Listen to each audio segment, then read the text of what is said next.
Buenas noches, bienvenidos al 7º capítulo de esta segunda temporada de Debate la Cultura, un programa donde discutimos y hablamos de todo aquello que afecta a la cultura, incluyendo, como no, el entretenimiento. Este programa se hace con la investigación y producción de contenidos de Nicolás Gómez Ospina y la dirección de quien les habla, Catalina Ceballos. Aquí, los viernes a las 8 y a través de nuestros canales de YouTube y Facebook, usted podrá sentarse en la mesa para charlar sobre la cultura. El día de hoy estaremos hablando, entre otras cosas, sobre el entretenimiento en la cultura.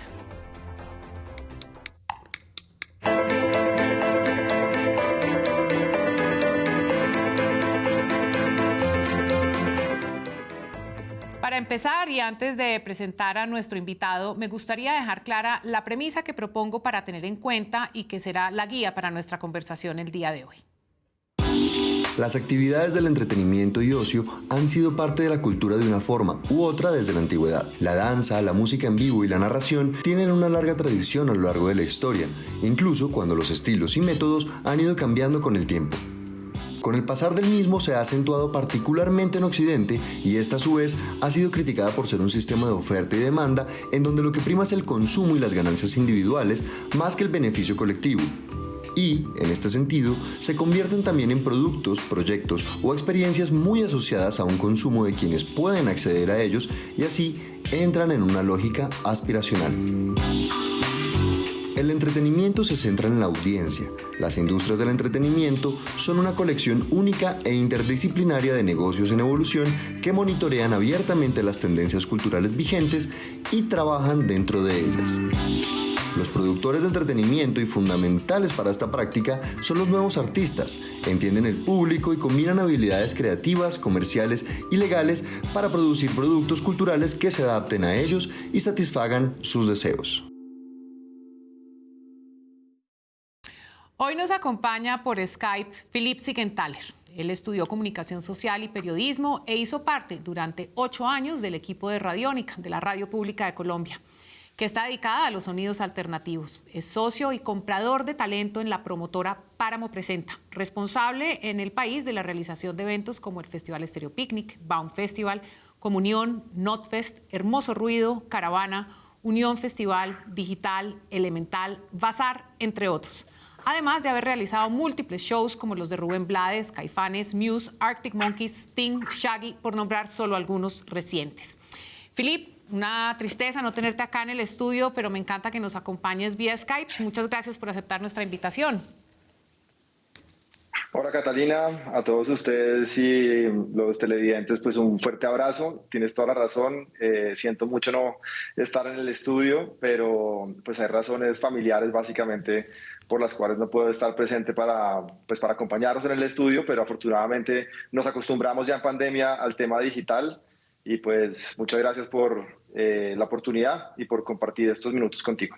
Bueno, esperamos que este asunto familiar signifique que a futuro vamos a tener, gracias a esta promotora, eventos para niños. Entonces, vamos a hablar hoy de entretenimiento.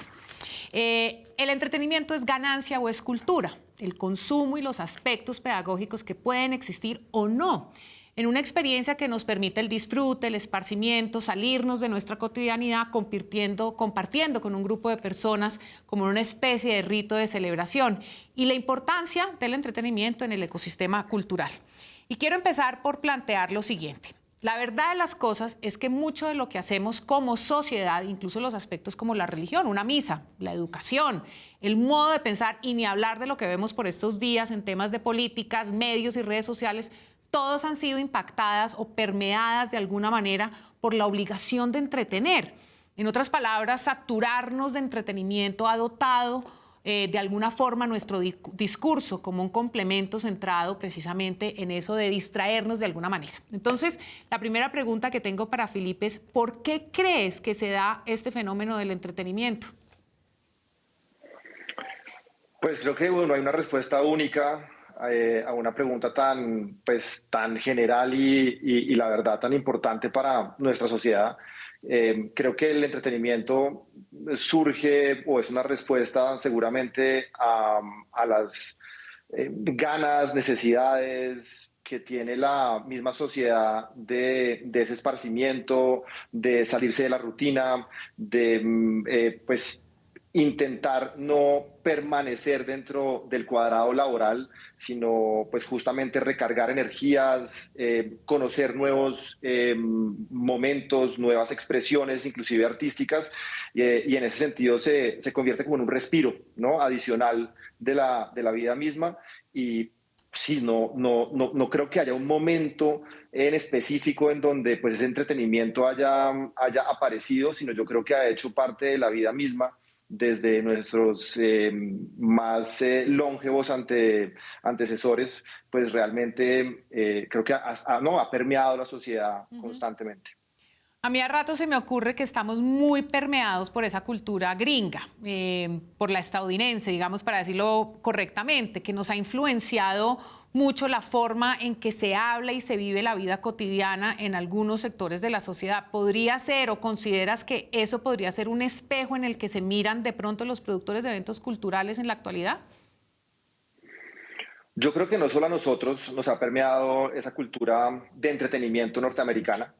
Siento que sin duda alguna hay una influencia a nivel mundial gigantesca de cómo ha percibido tanto el entretenimiento como la misma expresión cultural los norteamericanos. Siento que inclusive los europeos, que han sido, ¿por qué no?, la otra manera de ver y de permearnos al acercamiento tanto del entretenimiento como de la cultura, hay un choque constante y sí siento que el poder, seguramente también inclusive monetario por ello, que tiene el entretenimiento norteamericano, nos ha permeado por todos lados. No sé si sea bueno o sea malo, son características pues muy diferentes de un lado y del otro. Y yo creo que pues en Colombia particularmente pues hay una línea muy concentrada en lo que es la influencia del entretenimiento norteamericano, pero también considero que afortunadamente por otro lado y por otra línea, sin duda alguna también vemos, rescatamos lo que históricamente han hecho los europeos, en donde quizás no solo se correlacione o digamos que lo más importante es el entretenimiento, sino la cultura como tal, pues tenga pues esa pues, sí, importancia y finalmente protagonismo que le debe en muchos aspectos el mismo entretenimiento. Me llama la atención que hagas esa claridad sobre la diferencia entre el producto de entretenimiento norteamericano y el europeo. Rápidamente, ¿en dónde puede uno ver las diferencias? Sin duda no soy el más experto, pues, como acá como para profundizar en el tema. Yo personalmente como consumidor y como amante, además, al mismo tiempo y fanático, pues, de expresiones culturales, siento que, pues, por un lado está el entretenimiento norteamericano, que es un poco más plástico, por llamarlo así, perdón, la parte cultural europea que tiene esa connotación humana, indudablemente artística, en donde muchas veces no hay una presión económica detrás, sino realmente hay una libertad de expresión finalmente muy vasta, muy amplia, y a veces los norteamericanos están con esa mezcla entre un resultado o pues un pues bien económico finalmente mezclado con esa expresión artística. El entretenimiento, por supuesto, hace parte de una categoría de la cultura digamos, el entretenimiento no puede estar exento de estar dentro de ese universo de la cultura. ¿Qué es para ti, Philipp Siegenthaler, entonces, en ese sentido, teniendo en cuenta que estoy hablando desde la silla de una persona que trabaja en el sector de las artes y la cultura, qué es para ti el entretenimiento? Pues sin profundizar tanto en conceptos, digamos que quizás pues ya casi académicos, para mí el entretenimiento, como les contaba, es ese lugar donde cualquier persona de cualquier raza, de cualquier sexo, de cualquier creencia, tiene la oportunidad de abstraerse de su contexto normal, de su contexto del día a día, de ese cuadrado en donde la sociedad y por nuestras necesidades, nuestras obligaciones, nuestras responsabilidades y compromisos, pues estamos sujetos a vivir, y con el entretenimiento nos logramos abstraer y logramos pues vivir por unos instantes eh, sueños, logramos sentir pues vibraciones particulares, diferentes, se nos llena el corazón, nos sentimos emociones pues con una palpitación enorme, Y repito, yo creo que logramos abstraernos de nuestro día a día, que creo que es lo más bonito. Bueno, pero Philip, tú me estás diciendo eso y me sorprende que no digas de entrada que es un modelo de negocio, que es un modelo en donde existen unas ganancias y unas pérdidas. Por supuesto está dentro de una lógica de un razonamiento estético y donde, como tú bien lo dices, hay una experiencia emotiva que prima para las audiencias. Pero para el promotor, para quien está sentado en esa silla donde estás tú, podemos definitivamente decir que es también un negocio y que lo que toca o la manera como te relacionas con el negocio es precisamente desde lo emocional, pero teniendo en cuenta que esto es un negocio en donde puede haber pérdidas, donde puede haber ganancias y también cómo juega ahí la curaduría. Pues yo creo que hay una esencia de lo que hacemos, indistintamente qué tipo de promotores seamos o por lo menos deberíamos hacer. Y pues es una esencia desde la sensibilidad y desde la motivación de entretener sin necesariamente pensar en el rédito económico. Y yo creo que muchas de las expresiones pues, de promotoría comienzan o tienen realmente un génesis en el momento donde se pensaba expresar, mostrar y entretener a su entorno. Y claro, pues con el tiempo uno quisiera vivir de ello, quisiera sostener también a una comunidad la cual está, digamos que apegada a lo que uno está haciendo, y pues todo eso conlleva después a una cierta línea, presión y pues característica económica, pero sí siento que ojalá pues la mayoría de promotores que pues, nos dedicamos a apoyar, a presentar, ojalá también a financiar expresiones culturales, pues finalmente tengamos pues de antemano el tema pues artístico antes que cualquier cosa al frente, más allá de si vivimos y pues dependemos económicamente de lo que hacemos. Ok, y en esa misma lógica de lo que tú estás, a lo que te estás refiriendo en el balance entre lo emocional y lo financiero, y sabiendo que eres un fan absoluto y has, digamos, desde lo personal hasta tu espacio de trabajo, promueves el panorama musical nacional, y entonces me parece que es absolutamente necesario hacerte la siguiente pregunta. ¿Cómo es el proceso de determinar cuánto y cómo debe pagarse a esas bandas emergentes apoyando su proceso sin poner en riesgo el equilibrio económico del evento? Y ojo que lo que te puse sobre la mesa es, eres un fan y reconozco absolutamente tu trabajo en muchos espacios, desde un podcast en que probablemente creo que lo oían que 17 personas, no mentiras, yo no sé cuántas, pero el podcast que hacías con Gonzalo Rodríguez de Radiónica, el trabajo propio que hacías en Radiónica, Hermoso Ruido, que sé que lo llevas a tus espaldas. ¿Cómo equilibras y decides cuánto les voy a pagar a estas bandas? Y le hago la pregunta y debo hacer la aclaración de entrada, es porque el Picnic, de alguna manera, en un principio tenía como a las bandas internacionales les pagan muy bien, a los nacionales no. Porque ¿en qué momento empiezan a ponerse todas las cosas sobre la mesa de una manera equilibrada y justa para todos? Yo creo que hay dos maneras de ver o de intentar contestar tu pregunta, Cata, y es, pues por un lado existe la manera de curar desde el corazón, desde el fanático. Yo creo que los curadores, no sé si en todas las expresiones artísticas, pero por lo menos en la música, la mayoría son fanáticos de la música.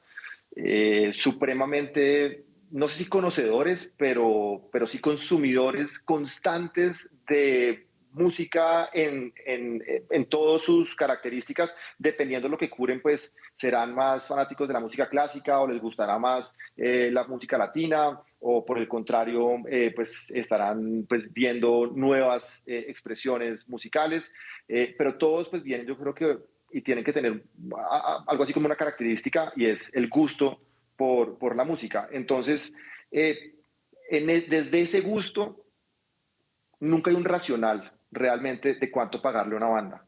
No hay manera de aterrizar un número real, porque pues uno puede estar dispuesto a pagarle a una banda realmente o lo que le están pidiendo o lo que uno cree simplemente del corazón que vale. Y muchas veces el corazón, evidentemente, es mucho más dadivoso, ¿no? Que lo que es la realidad económica. Ahora, cuando los proyectos terminan también teniendo una realidad económica, y pues esto no solo tiene que ver con, por ejemplo, eventos privados, sino nos podemos ir también a lo público, en donde lo público también tiene unos presupuestos que finalmente cumplir. Y digamos a un Chucky García, que ha curado muchos de los festivales al parque en los últimos años, a Chucky también le asignan un presupuesto que tiene que cumplir. Y ese presupuesto pues se maneja un poco como mucho de lo que pues pasa en el mundo comercial, y es que existe una parte que pone un precio y existe otra parte que está dispuesto a pagar ese precio o en su defecto a negociar por ese precio para llegar a un acuerdo. Ahora, de tu pregunta en la otra parte, en donde pues realmente también nosotros desde las posibilidades económicas, desde la realidad de nuestro negocio, comenzamos a hacernos esa pregunta que tú pones sobre la mesa, y es cómo valorar una banda nacional y ese valor de la banda nacional en el contexto económico de un evento como de los nuestros. Realmente hay una regla bastante sencilla, que también en su momento lo he compartido con muchas de las bandas, y es: ustedes como agrupaciones, ¿cuántas boletas están vendiendo? Si ustedes hacen un show en alguna parte de Bogotá, en Kennedy, en Bosa, en Chapinero, en Suba, ¿cuál es realmente la capacidad de vender boletas? Eso es muy importante, inclusive para la propia desarrollo y conocimiento económico de las bandas, que sepan pues qué tipo de público tienen, que sepan además su público cuánto está dispuesto a gastar por una experiencia con ellos.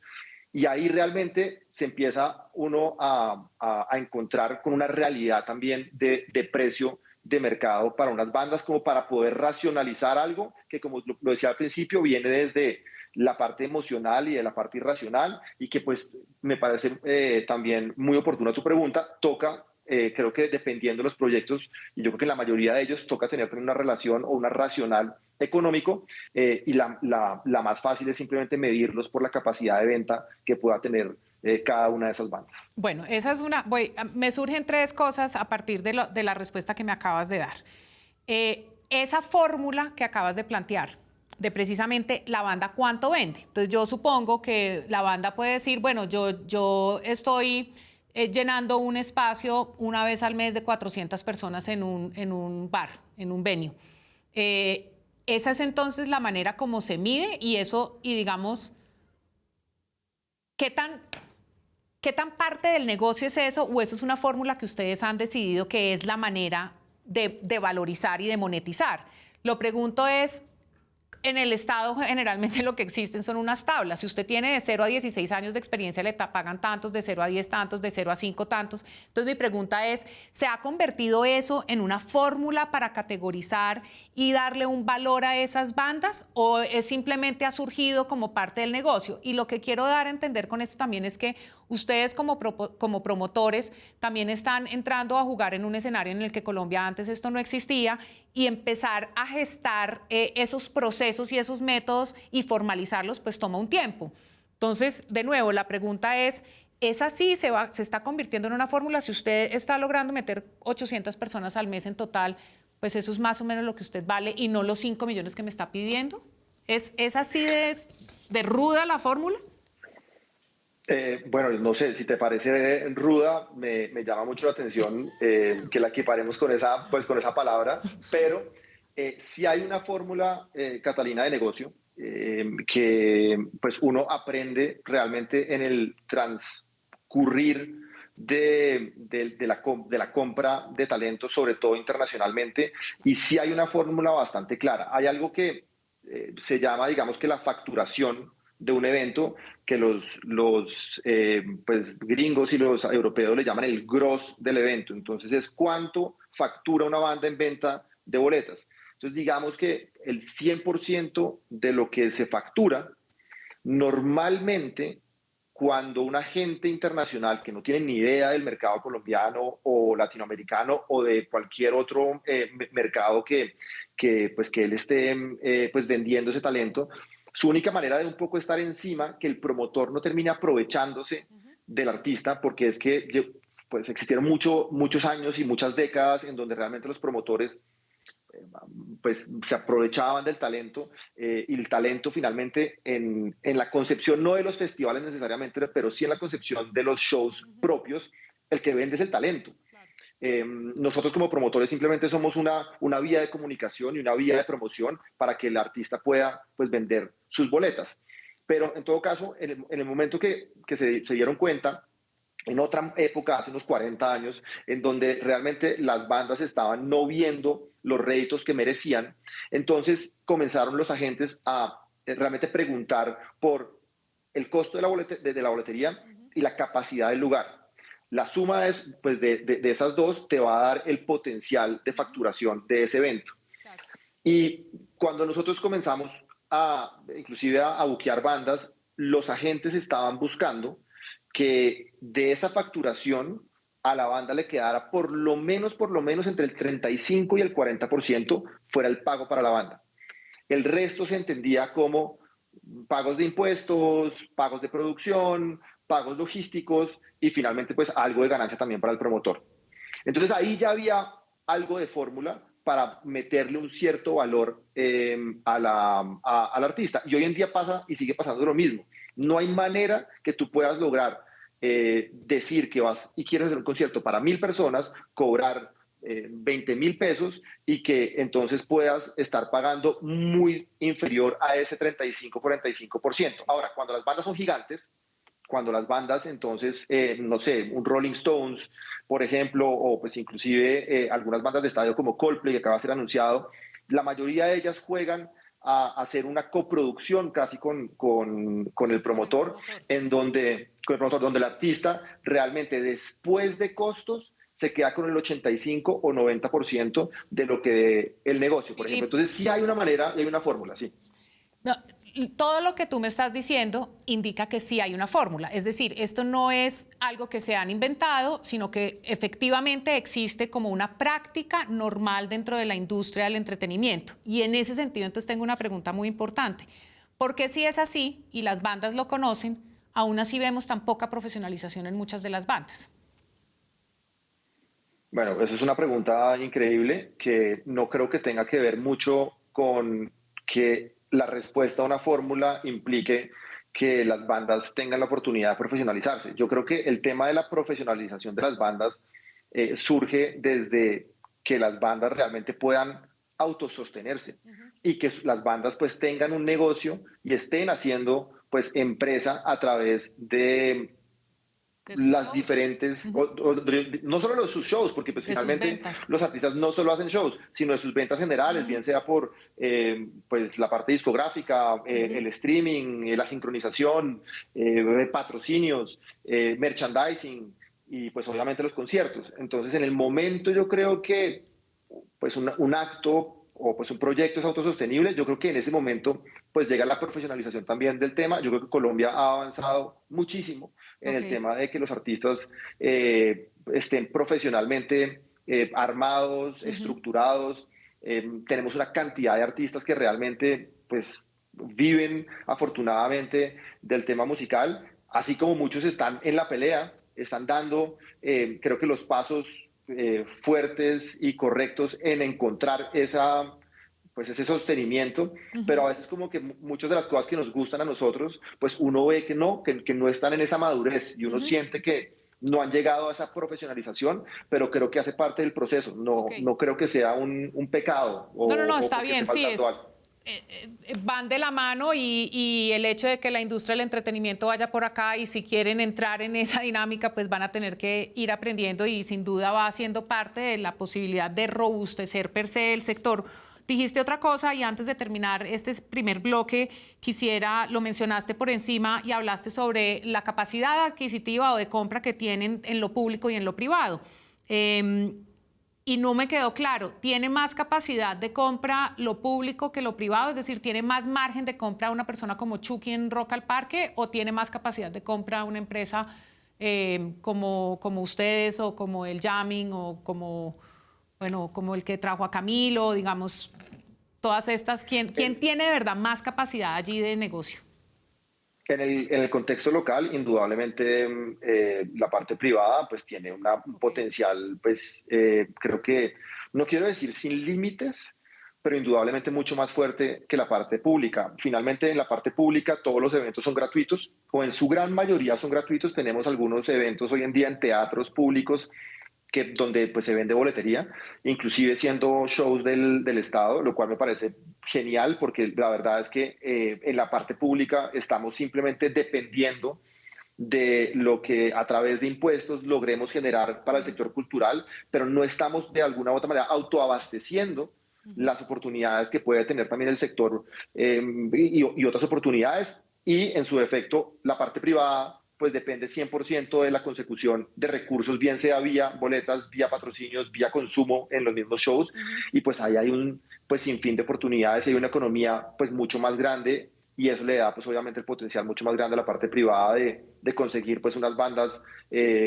más grandes, más caras, y en su efecto de hacer mucho más cosas, diría yo. Y ahí entra un tema que es el que quiero que hablemos ahora, que es digamos, la relación con las audiencias y cómo ustedes juegan con ese conocimiento de las audiencias y esa relación que se vuelve casi personal desde la promotoría y las personas que asistimos o no a los eventos. Vamos a un pequeño corte y ya volvemos.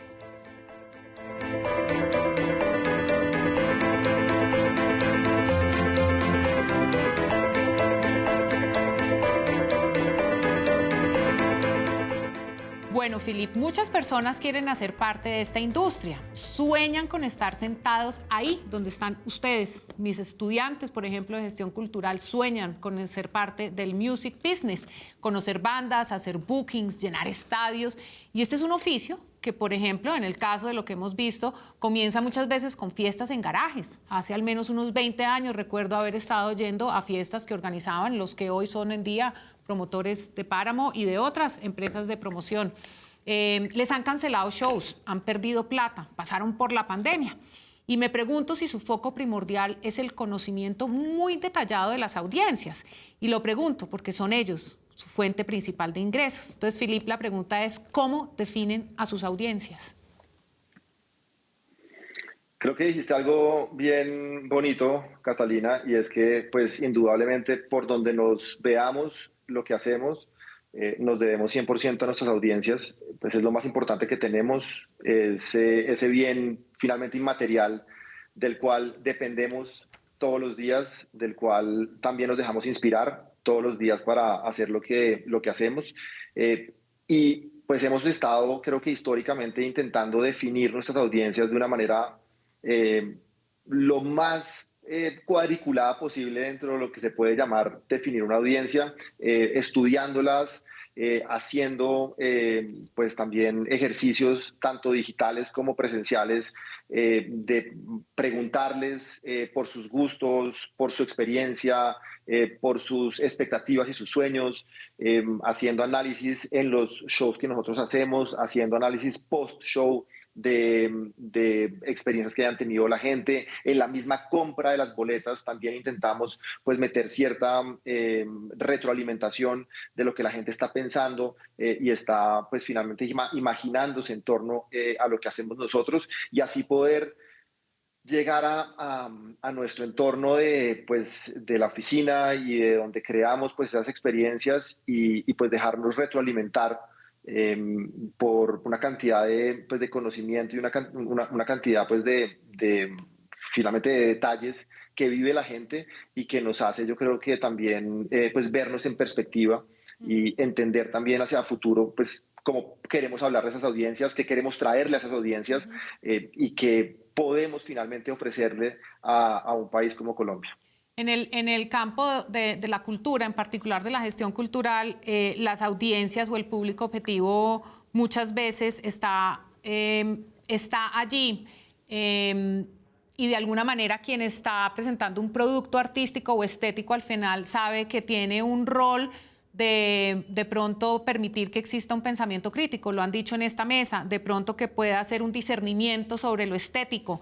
tal vez incluso que esas personas aprendan a reconocer y entender un sonido del otro, la diferencia sutil entre un trap y un reggaetón o un tropipop. Bueno, estoy diciendo ya cosas que claramente se salen de mi fuero del conocimiento, pero siempre existe la oportunidad de que quien produce sabe que al otro lado tiene esa persona que de pronto va a quedar con algo más allá de la sensación de entretenimiento y de placer de haber estado en un lugar de esparcimiento. Cuando ustedes hacen estos shows, y pienso en poner sobre la mesa dos que me parecen a mí que son igualitos, pero muy distintos, que son Hermoso Ruido, que es donde ustedes hacen un ejercicio, y en particular lo haces tú como curador, de mostrar y poner en circulación bandas emergentes, independientes y alternativas, que es lo que yo digo, es ponen en el mundo de lo visible lo invisible, en el mundo de lo invisible los visibilizan, y un picnic en donde hay unas grandes firmas y unos grandes shows. ¿Qué esperan ustedes que esas audiencias obtengan al final, además del entretenimiento? Estoy tratando de ver cómo los vinculamos realmente dentro del sector de la cultura. ¿Qué le puede quedar a una persona que asista a estos eventos, aparte de la felicidad que existe siempre que estamos en este tipo de rituales? Siento que desde la misma existencia de nuestra promotoría, todos los que estamos involucrados en Páramo queremos sensibilizar a la gente. Yo no creo que solo con la música, sino en muchos de los eventos que nosotros hacemos hemos también invitado a diferentes pues, expresiones artísticas a que hagan parte de una plataforma finalmente, en donde sí, muchas veces la música es el protagonista esencial, pero tenemos la oportunidad de demostrarle a nuestros compradores, a nuestros visitantes, pues diferentes maneras de traspolar ciertas situaciones de la vida cotidiana, histórica, para que podamos, ojalá a través de nuestra propia experiencia, pues entender el contexto de la humanidad, el contexto de nuestra historia, el momento que estamos viviendo como sociedad. Y sin duda alguna, nosotros, pues claro, buscamos ese esparcimiento, buscamos esa felicidad, pero también nos enaltece y nos llena de orgullo cuando muchas de las personas pues nos hablan ¿no? de ese sentir, de ese pensar de alguna manera, también de muchos en el momento de estar en el evento y de repente como que estar pensando, pucha, somos muy afortunados, por ejemplo, de estar acá. Mucha gente la está pasando mal alrededor nuestro y tenemos la fortuna pues, de compartir este momento con nuestros amigos, con nuestra familia, con nuestros artistas favoritos.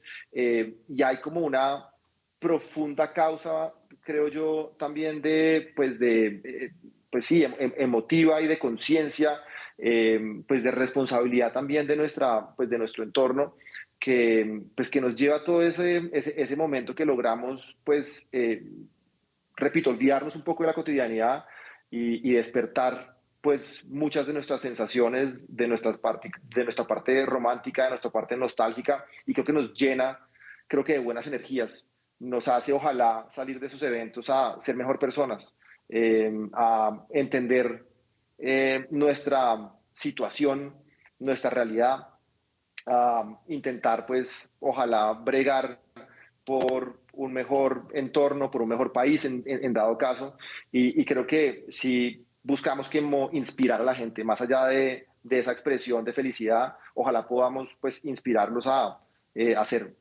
mejor personas y a querer, ¿no? su día a día. Y a propósito de eso que dices, y lo dejaste claro, dices que en todo caso existe una responsabilidad, y digamos que la responsabilidad tiene que ver, por supuesto, con entender el momento histórico en el que nos encontramos en Colombia y en el mundo, la crisis climática, pero entre otras cosas, uno de los temas que de pronto ha quedado como un rumor muchas veces no aclarado, se trata, por ejemplo, cómo hacer una curaduría cuando se ve que quedan bandas donde algunos de sus integrantes han sido acusados de abuso sexual o acoso sexual. Esa es una de las cosas que se rumora. Dice, ¿cómo aceptan que esta banda toque? Por supuesto, no se trata en este programa de hablar de esas bandas. Hablaremos sobre el tema, sí. O, por ejemplo, se habla de no tener igual cantidad de mujeres en tarima frontwoman de la misma cantidad de hombres. Dos situaciones que son particularmente importantes para unas audiencias que somos absolutamente activas, precisamente por la conversación que se sostiene en redes sociales y precisamente porque ustedes pues, han logrado generar esa base y esa conversación. ¿Cómo funciona la responsabilidad de un promotor que trabaja en el campo del entretenimiento ante estas dos circunstancias de cara a la curaduría? Yo creo que más allá de la curaduría, nosotros pues finalmente somos... no sé si de manera pretenciosa, pero sí considero que tenemos la capacidad de ser agentes de cambio y en ese sentido tenemos que ser muy responsables en proveer pues, lugares seguros para todo lo que realizamos y pues esos lugares seguros realmente tienen una coherencia si también la curaduría pues tiene ese sentido. En el caso, digamos que nosotros pues muy pocas veces hemos tenido pues como esa situación en donde ha habido unas protestas puntuales por eso. Sí ha sido complicado a veces entender, y ahí hay una mea culpa seguramente también de nosotros mismos, en donde quizás en la curaduría no profundizamos tanto en noticias diversas de las bandas, en quizás ciertas líneas personales también de las bandas, y entonces si por X o Y motivo alguna pues, sugerencia o alguna pues además sí, denuncia de abuso, de violencia, pues por algún motivo no se hizo tan pública y no tuvo tanto eco en medios de comunicación, desafortunadamente uno de repente peca no teniendo esa información y pues finalmente como que haciendo unos bookings que pues con toda la razón del mundo hay gente que pues protesta por ellos, a la cual pues normalmente en nuestros casos han sido pues escuchados, tenidos en cuenta. Hemos además reaccionado acerca de esas, pues finalmente esas denuncias para que nosotros, pues justamente seamos una vía, seamos un lugar en donde podamos hablar abiertamente del tema, podamos ojalá también ser una vía para superar pues esos casos, ojalá anularlos, ojalá pues que desaparecieran de nuestro entorno. Y en ese sentido, pues trabajamos también con la propia comunidad para que podamos, pues a través de ciertas personas que tienen la capacidad, tienen el conocimiento de ir a nuestros shows y pues brindar ayuda, estar a disposición también de las personas y en su efecto, como lo decía, asegurar que nuestros lugares, nuestras pistas de baile, pues sean lugares seguros en donde la gente pueda pues ir sin temor a vivir de ser violentado, de ser abusado, sino que pueda vivir lo que buscamos, que es el esparcimiento y pues ese momento de libertad, pues con toda tranquilidad y sin miedo. Y que las mujeres nos sentamos representadas. Sabes perfectamente que hago parte de ese sector en el que sí creo que es importante y sin duda creo que se ha visto cambios sustanciales y no solamente desde ustedes, sino desde en general de toda la oferta que tenemos. Han pasado más de 20 años desde que empezaste con este tema del trabajo de las audiencias y las audiencias, pues puedo perfectamente ponerme como ejemplo. Yo he sido una persona que antes, por supuesto, dadas mis circunstancias, iba a muchos más eventos. Ahora yo ya voy yendo a otro tipo de eventos, voy queriendo entretenerme de otra manera y van mutando las audiencias a otras generaciones. Ese ejercicio y esa relación con esa mutación, ya no estás entreteniendo a los de 35 que nacimos hace unos años, sino a los otros. ¿Cómo hacen para actualizar esa demanda año tras año? ¿Cuáles son los elementos y que también intuyo que darán parte de un oficio riguroso y no simplemente de una intuición? Por supuesto, teniendo como la intuición siempre estará allí, pues haces parte de un campo que es la cultura, que es de la sensibilidad. Pero ¿cuál es la fórmula para lograr que esa demanda vaya mutando de unos a otros? Creo que lo primero, Catalina, es estar pendiente y estar escuchando a tus audiencias. Y así como lo acabas de decir, creo que si hablábamos hace 20 años de lo importante que era balancear el género y pues abrir también a cualquier tipo de, pues por ejemplo, creencia, nuestros espacios, quizás en ese momento, hace 20, 25 años, no era tan evidente. Y fue la misma audiencia la que fue empujando, fue pidiendo esos espacios, fue pidiendo, por ejemplo, ese balance y esa pues casi igualdad de género. Y uno a través de ese pedido es que también pues despierta, también entiende su entorno, entiende la evolución también de la sociedad, y nosotros pues estamos muy ligados a tener que estar escuchando esas audiencias, tener que básicamente tener un micrófono abierto constante para que podamos aprender de ellas, entender ciertos desarrollos, ciertas evoluciones, obviamente ciertos cambios. Y pues como lo has dicho, tú y yo pues posiblemente comenzamos hace poco menos de 20 años en todo el tema, pues en el trabajo en el que nos desarrollamos hoy en día, pero indudablemente nos estamos convirtiendo ya en una generación. No quiere decir que vayamos de salida, pero sí que vamos a tener unos gustos diferentes a los que vivíamos hace 20 años. Pero afortunadamente hay gente muy pila, hay gente muy pues constante en querer, como también lo decías, por ejemplo, a través de tus estudiantes que quieren entrar al sector cultural, quieren vivir de él, quieren aportar al desarrollo de las expresiones artísticas, y en ese sentido uno tiene que estar, creo que, cogido de la mano de las diferentes generaciones para poder pues alimentar, por ejemplo, una curaduría de la mejor manera posible. Bueno, hemos hablado importantísimo y creo que lo que hemos visto de la conversación con Philippe nos deja claro que esto es un oficio. Esto requiere no solo de la inversión de unos recursos económicos, requiere de un rigor. Philippe habló incluso de recolección de data. Estamos hablando del reconocimiento, conocimiento y el buen uso de la innovación y la tecnología para poder recolectar esa data y poder tener una relación con la audiencia. Y ahora, para ya ir terminando el programa, yo quisiera demostrar cómo estos elementos, o mostrar y conversar sobre cómo estos elementos pueden estar insertos también dentro de las dinámicas del ecosistema del arte y la cultura, que hablamos aquí de manera permanente en Debate la Cultura.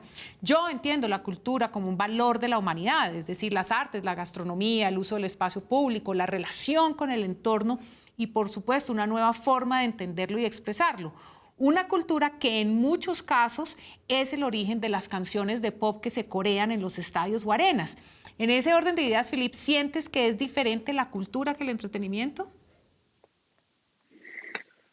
Seguramente tienen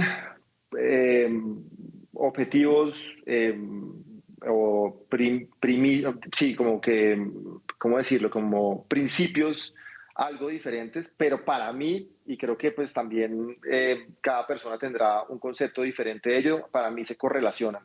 Y yo creo que el uno fortalece al otro, y si bien yo creería que desde mi concepción un poco de buscar pues expresiones artísticas, yo lo veo más desde un contexto cultural, desde mi perspectiva personal, pero a la vez mi dedicación pues tiene que ver mucho con el entretenimiento, y el entretenimiento pues da la base un poco también o el fundamento económico para pues poder llegarle a más gente, para poder también finalmente como que autosostenernos como industria, y pues creo que también nos da las posibilidades para que esas expresiones culturales, en sí la cultura, pues tenga más oportunidades, más alcance, que nos permeen aún más en la sociedad, que no dependamos necesariamente del beneplácito de lo público para que las expresiones culturales puedan existir, sino creo que se podría ver como un mal necesario, pero pues yo la verdad sí siento que hay una correlación pues muy fuerte a futuro, pues ojalá muy dependiente, donde la gente que tiene que velar por el tema económico, creo que también va a tener que tener una responsabilidad de no solo centrarse en el rédito económico, sino realmente también en poder darle protagonismo a muchísimas expresiones culturales que no las tienen por X o Y motivo, y pues vamos a tener que ojalá pelear porque esa correlación de la cual siento yo que no solo hablo, sino que siento que existe, pues se haga más fuerte, y no peleemos, ¿no?, entre los dos polos, pensando que lo uno no es combinable con lo otro, y lo uno es básicamente la respuesta o la parte, pues sí, digamos que de casi protesta de lo otro. Pero a Yo mí creo me que llama, sería... perdóname que te interrumpa, porque me llama la atención que digas que lo correlacionas y no lo insertas dentro del sector. Para mí es imposible pensar que dentro del sector de la cultura no esté metido el entretenimiento. De hecho, parte de los derechos culturales es precisamente podernos entretener como ciudadanía. Y entonces de pronto te planteo la pregunta de otra manera, y es dentro de ese sector cultural, ¿ustedes cómo se insertan? Es decir, una empresa como la de ustedes, ¿en qué lugar de ese ecosistema está?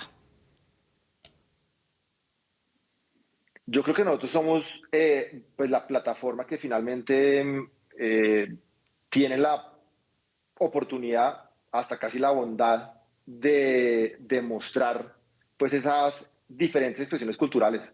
Y creo que somos un poco como el canal, la vía de poder potencializar el alcance finalmente cultural que puede tener cualquiera de las expresiones que nos imaginemos.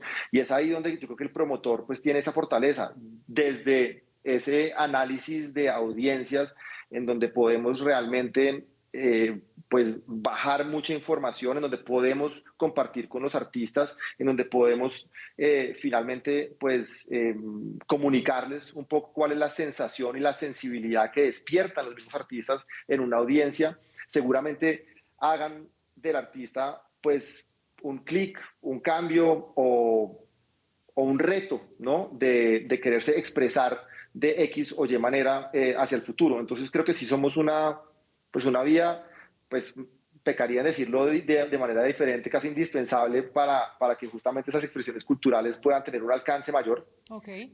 Y ojalá pues esas expresiones culturales pues vieran esa vía como un aliado. Uh-huh. Muchas veces, no creo que muchas veces, pero algunas veces sí se ve un poco como, ¿no? Como lo que decía, un poco el mal necesario y con cierto recelo y no necesariamente pues finalmente nos ven como un artista ni mucho menos porque Uh-huh. pues nosotros finalmente no somos creadores, Uh-huh. nosotros simplemente como que transmitimos algo, mostramos algo, concebimos obviamente lugares a la altura, ojalá cómodos también, que finalmente pues faciliten la expresión artística de la mejor manera. Uh-huh.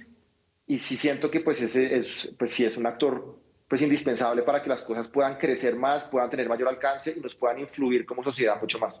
Sí, me da la impresión que lo que dices es un poco como es la plataforma donde ya podemos hablar de una industrialización y una mayor masificación de esas expresiones artísticas que en un principio, por supuesto, trabajan y funcionan de una manera mucho más orgánica y más independiente, pero que sin duda también pues, lo que hemos visto en el desarrollo de las industrias culturales precisamente en Europa es que todos están, gracias a esas plataformas de entretenimiento, en un lugar de mayor consumo y con unos mayores ingresos para el sector. Como periodista cultural, Philippe, ¿crees, y como comunicador, por qué crees que existe esa distinción a la que te estás refiriendo? Precisamente tú dices como que los miran como que no son artistas y como que no hay tanto respeto. Yo lo entiendo un poco como que aquellos que trabajan en el sector de las expresiones artísticas son mucho más intelectuales y superiores intelectualmente, y mientras que el entretenimiento de pronto puede llegar a ser un poco más banal. ¿Crees que la manera como el periodismo cultural enfrenta o los pone sobre la mesa tiene algo que ver precisamente con esa diferenciación? Yo creo que más que el periodismo cultural, creo que es el contexto pues, artístico, en donde sí, lo que les contaban, es un cierto, no sé si la palabra sea eh, rechazo, no sé si sea muy fuerte el tema, pero sí a veces los artistas consideran que pues, desde esas plataformas, en donde yo no creo que necesariamente solo sea la masificación, Catalina, sino creo que es la mínima visibilización que también le da. No todos los promotores existen para masificar de manera gigante la cultura, sino hay unos que realmente se dedican a querer visibilizar dentro de un entorno pequeño expresiones artísticas que son muy importantes y que no están teniendo quizás la atención que merecen. Y esos actores, esos promotores, finalmente fortalecen esa visibilización, no la masificación necesariamente, pero la visibilización como tal. Y sí creo que a veces hay un cierto recelo de trabajar con esos promotores porque uno puede llegar a entender que puede perder con el tiempo o inclusive ahí mismo cierta libertad de su expresión artística y que uno va a ¿Curatorial? tener que acoplarse. no solo curatorial, yo digo es de la misma creación artística. Entonces el artista y digamos que el contexto cultural no quisiera tener que ceder con toda la razón del mundo a su finalmente libertad de expresión plena, porque tenga que acoplarse a que por un lado quiera vivir, sostenerse a través de ese promotor, pueda llegarle a más gente, pero entonces llegarle a más gente va a implicar una presión también artística a poder finalmente contentar a una audiencia mucho mayor, y eso va a implicar que también se limite de alguna manera su misma expresión artística. Entonces yo creo que hay un concepto en donde creo que también se ha pecado porque pues, ciertos promotores han querido encajar y encasillar la expresión artística porque saben que de una manera, o digamos que empacada de una manera, pues tiene más éxito que otra, y hay unos actores o pues hay unos creadores artísticos que con toda la razón del mundo no se quieren meter en esa maquinaria y pues por obvias razones pues comienza a haber un rechazo, un recelo a esa relación. Pero yo sí creo que uno tiene que encontrar esos actores y esas personas a las cuales uno pueda confiar, que haya un mutuo respeto, entendimiento de lo que uno quiere también como artista, y en ese sentido yo creo que la relación, repito, pongámosle el nombre que queramos, si se unen, si correlacionan, si somos separados o no separados, si somos uno solo. Yo siento que hay una fortaleza en el trabajo mutuo, y a veces, para regresar a lo que decías, si el periodista cultural quizás apoya o piensa igual que la parte artística, yo creo que sí, a veces el mismo planteamiento del periodista cultural es un poco crítico, ¿no? En el momento que se masifica un producto, entonces ya comienza a no tener tanta, ¿por qué no? Como éxito crítico dentro de lo que se está haciendo. Sí. Simplemente porque quizás hace parte de un cajón, ¿no? Sí. Y pues un empaque pues muy, muy popular, que a veces desafortunadamente pues pierde cierta pues, relevancia crítica. Bueno, pues muchas gracias por haber estado con nosotros, Philippe. Ya se nos acabó el tiempo. Yo sin duda tengo que decir que el entretenimiento, por supuesto, que hace parte del sector de las artes y la cultura. Desde el punto de vista de lo económico, probablemente son los que más aportan al sector. Tienen incluso la ley exclusivamente para la ley de espectáculos públicos que aporta recursos para fiscales para las artes escénicas. Y en ese sentido, por supuesto que no podemos olvidar el entretenimiento como parte de nuestro sector. Me voy con las recomendaciones.